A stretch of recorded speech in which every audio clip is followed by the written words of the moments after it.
जी, तो हमारा अगला टॉपिक है केरेटोकंजक्टिवाइटिस सी का। ठीक है, केरेटोकंजक्टिवाइटिस सी का, या दूसरा हम इसे बोलते हैं ड्राई आई सिंड्रोम। ठीक है, इसमें क्या हो जाता है कि आई ड्राइज हो जाती है। ठीक है, आई को वेट नॉर्मली कौन रखता है, गीला कौन रखता है, वो टीयर्स रखते हैं। ठीक है, तो इसका मतलब क्या होगा कि ड्राई आई सिंड्रोम में आपके टीयर्स खत्म हो जाएंगे।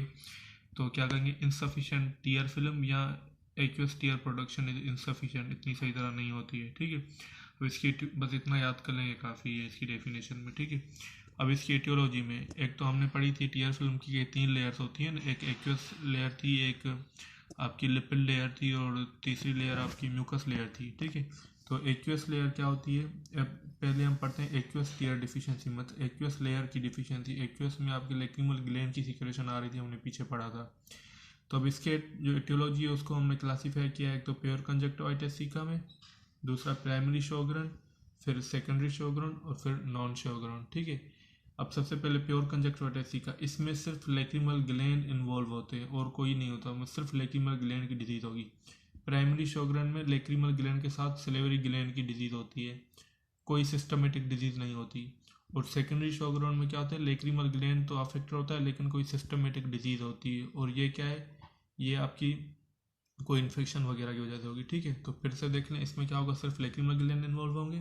इसमें लेक्रिमल ग्लैंड के साथ साथ क्या होंगे, आपके सिलेवरी ग्लैंड, और ये दोनों ऑटो इम्यून है, प्राइमरी और शोगर ये सेकेंडरी शोगरन। इसमें लेक्रिमल ग्लैंड के साथ सिलेवरी ग्लैंड इन्वॉल्व होंगे, और ये ऑटो इम्यून है, और ये भी ऑटो इम्यून है, लेकिन ये सिस्टमेटिक डिजीज के साथ इन्वॉल्व होगा। और नॉन शोगरन आपका नॉन ऑटो इम्यून है। ठीक है, प्योर कंजक्टिवाइटिस सिका में lacrimal gland only are involved, जैसे कंजेनिटल ए लेक्रिमा कोई पैदा हुआ, उसके लेक्रिमल ग्लैंड है ही नहीं, डेवलप ही नहीं हुए, या डिनर्वेशन हाइपोसिक्रेशन, मतलब कोई सर्जरी वगैरह हमने की जिसकी वजह से नर्व सप्लाई डैमेज हो गई लेक्रिमल ग्लैंड की, और उसकी वजह से इसकी सीक्रेशंस कम हो गई।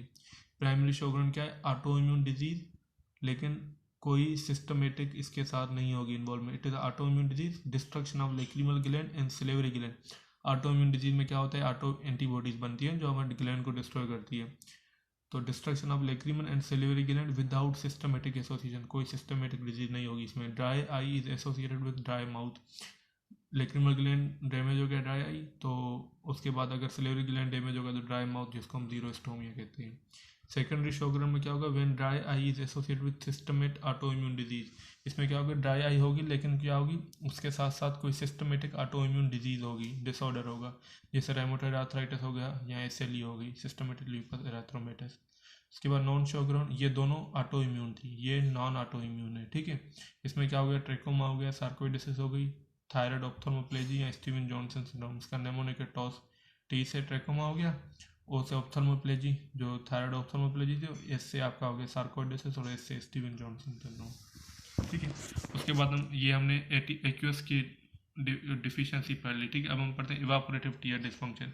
अब आपको याद होना चाहिए कि हमने एक लेयर पढ़ी थी म्यूकस लेयर। म्यूकस लेयर क्या कर रही थी, आपकी इवापोरेशन को रिटार्ड कर रही थी, मतलब उसको स्टॉप कर रही थी, हवा में नहीं उड़ने देती आंसुओं को। ठीक है, वो उसको गीला रखती है लिपिड्स, और उसको इवापोरेट नहीं होने देती।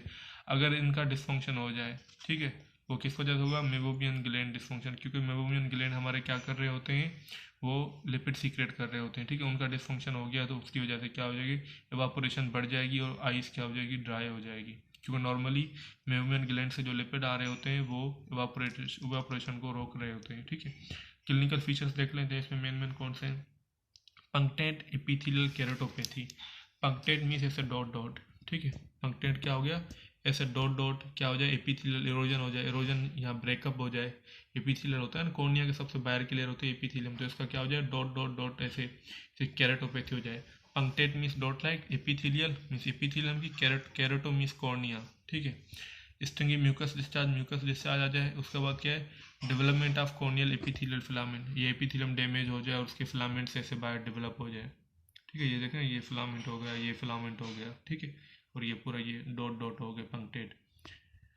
ये हो गए सिम्टम्स मेन इसके, पंक्टेड हो गया, dot dot appearance, mucus discharge हो गया, और development of the corneal epithelial filament. अच्छा, साइंस क्या होंगे इसके, reduce volume in the marginal tear strip, नीचे जो टीयर स्ट्रिप होती है हमारी, ये पूरा टीयर लेक होता है जहाँ पर ये टीयर्स पूरे आ रहे होते हैं, यहाँ से ड्रेन हो रहे होते हैं पूरे, यहाँ से यहाँ, इसमें क्या हो जाएगा, वॉल्यूम जो है वो हमारा टीयर्स का डिक्रीज हो जाएगा।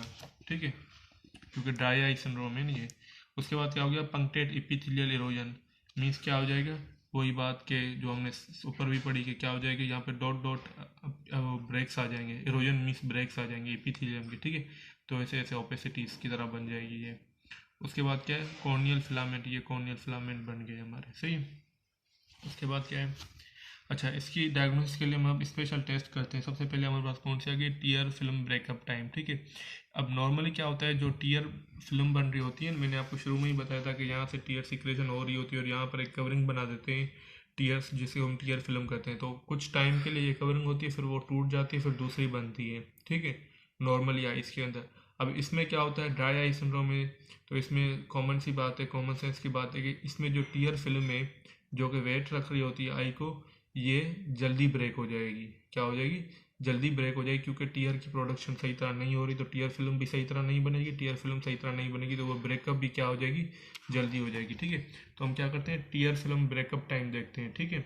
उसमें नॉर्मल ये कितना होता है, 15 to 20 सेकेंड होता है, और ड्राई आई में it is reduce to less than 10 second, 10 second तक रह जाता है।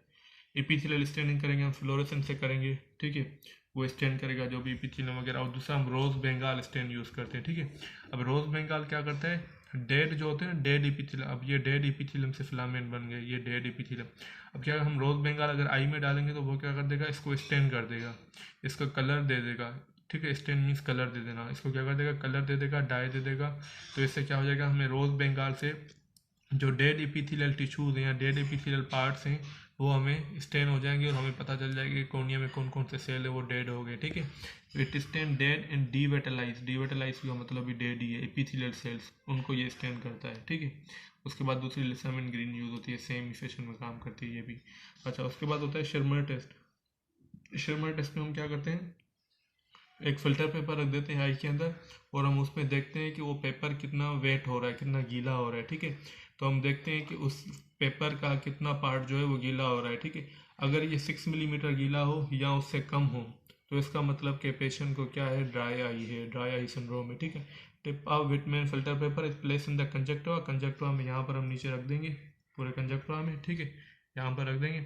उसके बाद it's waiting is noted after 5 minutes, in dry eye it is 6 millimetre. Simply याद कर लें कि वेटमैन फिल्टर पेपर रखते हैं और उसकी हम देखते हैं कि वो कितना वेट हो रहा है, नहीं हो रहा है, ठीक है। इंप्रेशन साइटोलॉजी हम क्या करते हैं, गॉबलेट सेल क्यों देखते हैं, गॉबलेट सेल को क्यों देखते हैं, क्योंकि हमने पढ़ा था पीछे कि गॉबलेट सेल क्या कर रहे थे, आपकी म्यूकस लेयर बना रहे थे ना। तो ड्राई आई सिंड्रोम में क्या हो जाएंगे, म्यूकस सही तरह सीक्रेट नहीं होगा तो इवापोरेशन जल्दी हो जाएगी टीयर्स की, क्योंकि म्यूकस से लिपिड आ रहे होते हैं, लिपिड वगैरह के साथ आ रहा होता है ना। तो क्या होगा, लिपिड्स क्या करते हैं, इवापोरेशन को प्रिवेंट करते हैं। अगर गॉबलेट सेल का डिस्फंक्शन हो गया तो लिपिड और म्यूकस सही तरह से नहीं आएगा, म्यूकस सही तरीके से नहीं आएगा मेनली, तो उसकी वजह से क्या हो जाएगा, ड्राई आई सिंड्रोम हो जाता है, ठीक है। तो ये क्या करता है, डिटेक्ट करता है गॉबलेट सेल को, बस इतना याद कर लें। उसके बाद क्या हो गया, ट्रीटमेंट। कंजर्वेटिव ट्रीटमेंट में ये आ गई सेलुलोज डेरिवेटिव मिथाइल सेलुलोज, या सोडियम हाइल्यूरोनेट, या ये आपका पॉलीविनाइल अल्कोहल, या पेट्रोलियम मिनरल ऑयल में आपका लेक्रिल्यूबाई जेल हो गया, ठीक है। और दूसरे इसके अलावा हम क्या देते हैं, इसमें विटामिन ए देते हैं। विटामिन ए क्या करती है, हमारे एपिथेलियम को मैच्योरेशन में और हेल्दी रखने में हेल्प करती है। उसके बाद म्यूकोलाइटिक एसिड। अब देखो ये क्या है, ये जो थ्रेड्स, ये स्ट्रैंड्स बन गए, ये किस चीज़ के बने हुए हैं, म्यूकस के बने हुए हैं, लिपिड्स और म्यूकस के बने हुए हैं। तो इसको हम क्या करेंगे, तोड़ने के लिए म्यूकोलाइटिक देंगे। लाइटिक का मतलब क्या होता है, ब्रेक करना, लाइस करना, ठीक है। तो क्या करेंगे, म्यूकोलाइटिक एजेंट देंगे, ताकि ये जो बन गए हैं ना स्ट्रैंड्स, ये क्या हो जाए, यहाँ से आई से ख़त्म हो जाए और आई हमारी क्लीन हो जाए। तो उसके लिए हम क्या देंगे, म्यूकोलाइटिक एजेंट, जिसमें क्या है, एसिटाइलसिस्टीन ड्रॉप से। डिस्पर्सिंग, डिस्पर्सिंग मीन्स इसे ख़त्म कर देना, एलिमिनेट कर देना म्यूकस थ्रेड्स, ये जो थ्रेड्स बन गए म्यूकस के, ठीक है। उसके बाद क्या हो गया आपका, साइक्लोस्पोरिन ड्रग हो गई, और उसके बाद क्या होगी, ओरल ओमेगा 3 फैटी एसिड्स हो गए। अच्छा सर्जिकल में क्या देंगे, पंक्टल प्लग्स देंगे, ठीक है। पंक्टल प्लग्स क्या कर देंगे, यहाँ पर प्लग्स देके इसको बंद कर देंगे, इसको बंद कर देंगे कंप्लीट, ठीक है। इसको बंद कर देंगे तो टीयर की ड्रेनेज नहीं होगी, तो टीयर ज़्यादातर हमारे आई में रहेगी, और आई हमारी वेट रहेगी, तो आई के लिए ये फ़ायदेमंद है, ठीक है। तो टीयर्स को यहाँ पर ज़्यादा देर रखने के लिए हम इसको क्या कर देंगे, ब्लॉक कर देंगे, ताकि आई जल्दी ड्राई नहीं हो, क्योंकि आई ड्राई होगी तो इसके क्या होगा, डैमेज होगा आई का, ठीक है।